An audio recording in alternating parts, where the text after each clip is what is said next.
The voicemail was still playing when I started laughing. Not the kind of laugh you hear at a barbecue, the kind that comes from somewhere cold. My son's voice was casual, almost bored. "We're leaving tomorrow. Your beach house has already been sold. Bye." Then silence. No explanation, no guilt. Just a dial tone and the assumption I'd roll over. I sat there in my kitchen, coffee getting cold, staring at my phone like it might apologize on his behalf. It didn't. My son Derek, 34 years old, MBA from Cornell, works in commercial real estate now, which I suppose explains the confidence in his voice. He'd learned to talk to people like they were obstacles instead of human beings. I used to be proud of that sharpness. Thought I'd raised a killer in the business world. Turns out I just raised a killer. The beach house. My father built that place in 1987 with his own hands and a crew of 3 guys from the union. Took them 8 months. I learned to swim in that ocean, got married on that deck, taught Derek to fish off that same dock when he was 7 years old and still called me dad instead of a financial inconvenience, and he sold it, without asking, without even pretending to care. I called him back. He picked up on the 4th ring, annoyed. "What? You forgot something," I said. "What are you talking about?" I smiled at the wall. "You'll find out tomorrow." Derek hung up without responding. That was fine. I wasn't looking for conversation. I was buying time to think, and more importantly, to let him feel comfortable. Comfortable people make mistakes. Comfortable people don't check details. I poured the cold coffee down the sink and made a fresh pot. My hands were steady. That surprised me. I thought I'd feel something bigger. Rage, maybe. Or that hollow grief people talk about when family betrays them. But all I felt was clarity. Cold, mechanical clarity. I opened my laptop and pulled up the property records. The beach house sale had closed 2 days ago. Derek had forged my signature on the deed transfer. I knew because I never signed anything. He must have used one of those digital signature tools, copied my name from an old document, and hoped I wouldn't notice until it was too late. Smart kid. Almost smart enough. The buyer was an LLC I didn't recognize. Coastal Haven Properties. Probably one of Derek's shell companies. He'd flip it in 6 months for double and pocket the difference. My father's house would become someone's Airbnb. Tourists would take selfies on the deck where I scattered my wife's ashes 3 years ago. I sat back and drank my coffee. Derek thought he'd won because the paperwork said he won. But paperwork is just paperwork. It doesn't mean anything until someone enforces it. And enforcement requires knowing what you actually own. That's where he made his mistake. See, Derek sold the beach house. But the beach house wasn't mine to sell. The property had been in a trust since 2009. My father set it up before he died, paranoid about estate taxes and family vultures circling after the funeral. He made me the trustee, not the owner. There's a difference most people don't understand until it's too late. I could live there, manage it, make decisions about repairs and upkeep. But I couldn't sell it. Nobody could, not for 30 years. The house was locked in legal concrete until 2039, at which point it would transfer to my grandchildren, if I had any. Derek knew about the trust. I told him years ago over Thanksgiving dinner. He'd nodded, half listening, more interested in his phone than family history. I remember thinking he didn't care about legacy.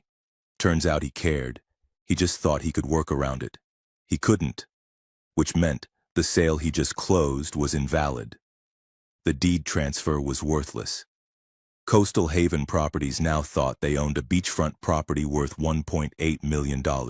They'd already wired the money to Derek's account. But they didn't own anything. They owned a lawsuit waiting to happen. And Derek? He'd just committed fraud.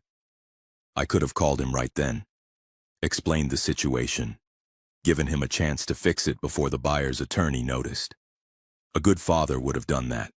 A good father would have protected his son from his own stupidity. But I wasn't feeling particularly good. I opened my email and started drafting a message to the trust attorney. Professional, calm, just the facts. I attached the fraudulent deed transfer and asked him to notify Coastal Haven Properties immediately. Then I waited. Derek called me at 11 p.m. What the fuck did you do? His voice had changed. The boredom was gone. Now he sounded like a man who'd just opened a letter from someone's lawyer and realized he'd made a career-ending mistake. I didn't do anything, I said. You sold property you didn't own. That's all you, Derek. Silence. I could hear him breathing, fast, shallow breaths. Panic breathing. The trust, he said finally. You never said. I told you about the trust in 2015, Thanksgiving. You were sitting right across from me. You nodded and said, "That's smart, Dad." Then you went back to scrolling Instagram. More silence. We can fix this, he said. His voice had shifted again. Softer now. Almost pleading. I'll return the money. We'll void the sale. Nobody has to know. Coastal Haven Properties knows. Their attorney knows. And in about 6 hours, the county recorder's office is going to flag the fraudulent deed. After that, it's public record. Dad, don't call me that. The words came out colder than I expected. Derek went quiet. I heard something that might have been his wife in the background asking what was wrong. He didn't answer her. Why are you doing this? He asked. I thought about that question. Really thought about it. You called me yesterday, I said, and told me you sold my father's house like you were canceling a dentist appointment. You didn't ask. You didn't explain. You just informed me my past was gone and you'd be keeping the money. So I guess I'm just returning the favor. I'm your son. Yeah, I said. You are. I hung up. Derek showed up at my house the next morning at 6:30. I was already awake, coffee made, dressed. I'd been up since 4, going through old photo albums, pictures of Derek as a kid, birthday parties, Little League, the day he graduated high school. His mother was in most of them, smiling that smile she had before the cancer took it away. I wondered what she'd think of him now. The doorbell rang 3 times fast, desperate. I took my time walking to the door. He looked terrible, unshaven, red eyes, same clothes from yesterday. His wife wasn't with him, smart woman. We need to talk, he said. We really don't. Dad, please, just listen. I said, don't call me that. He flinched, actually flinched. I'd never seen him do that before. The buyer's threatening to sue, he said. Their attorney says it's fraud. They want their money back plus damages. I don't have it anymore. I already put down payments on 2 investment properties in Austin. The money's tied up. Sounds complicated. I could go to prison. You committed fraud, Derek. That's generally what happens. He stared at me like I was a stranger. Maybe I was. Maybe I'd been a stranger for years, and he was just now noticing. I can make this right, he said. Give me 2 weeks. I'll liquidate everything. Pay them back. We can say it was a clerical error, a misunderstanding. It wasn't a misunderstanding. You forged my signature and sold property that wasn't yours. That's called theft. From my own father. From a trust. From your grandfather's legacy. From your mother's memory. Take your pick. His jaw tightened. There it was. The anger underneath the panic. You're really going to let me go down for this? He asked. I'm not letting you do anything. You did this yourself. He stepped closer. Not threatening, exactly, but testing boundaries. Seeing if I'd back down like I had 100 times before when he was younger. When his mother would give me that look that meant let it go, and I would. I didn't move. I needed that money, he said quietly. You don't understand. Sarah and I have debt. Real debt. The kind that doesn't go away. I saw an opportunity and I took it. You saw your father's inheritance and you stole it. It was just sitting there. You never even used the place anymore. Not since Mom died. That one landed. He saw it on my face and pressed forward. You've been alone in this house for 3 years doing nothing. That beach house was rotting. I was going to build something with that money. Something real. Something that mattered. And now you've built a fraud case instead. His expression shifted. The pleading was gone. Now I was looking at someone I barely recognized. Cold. Calculating.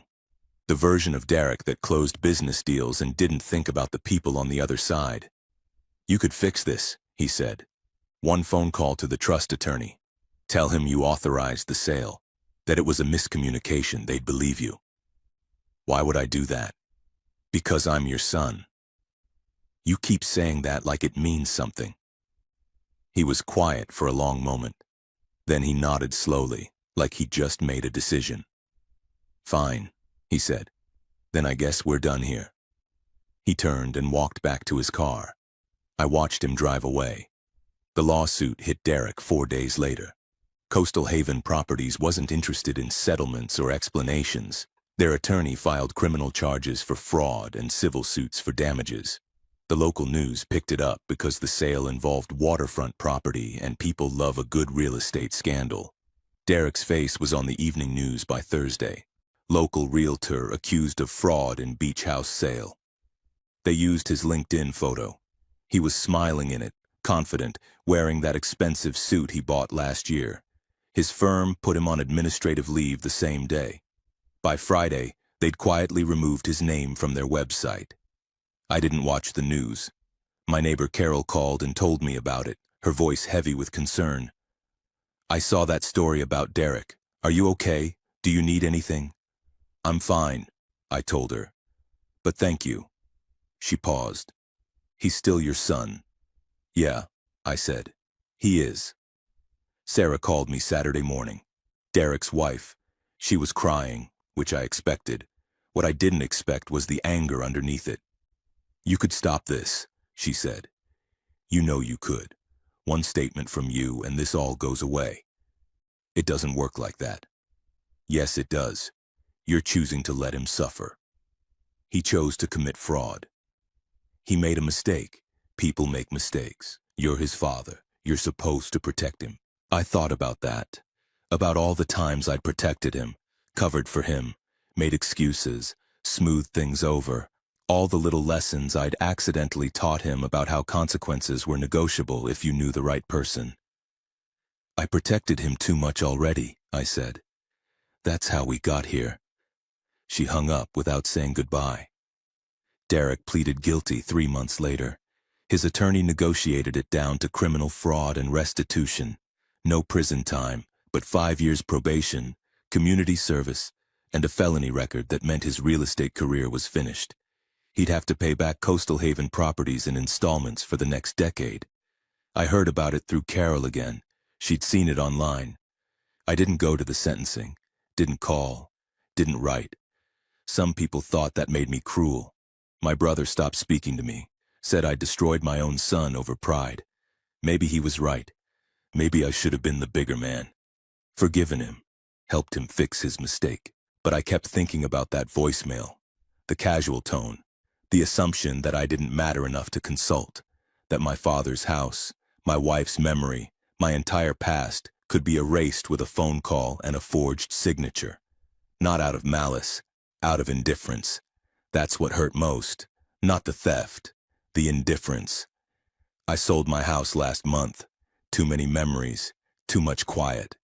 I'm renting a small place near the coast now, not the beach house. That's still locked in the trust, waiting for grandchildren I'll probably never have, but close enough that I can smell the ocean when I open the windows. Derek sent me a letter 2 weeks ago, first contact in months. It was short. He didn't apologize, didn't ask for anything, just said he understood now why I did what I did, said he'd have done the same thing. I don't know if that's true, but I folded the letter and put it in a drawer with the old photos. Some things you keep, even when they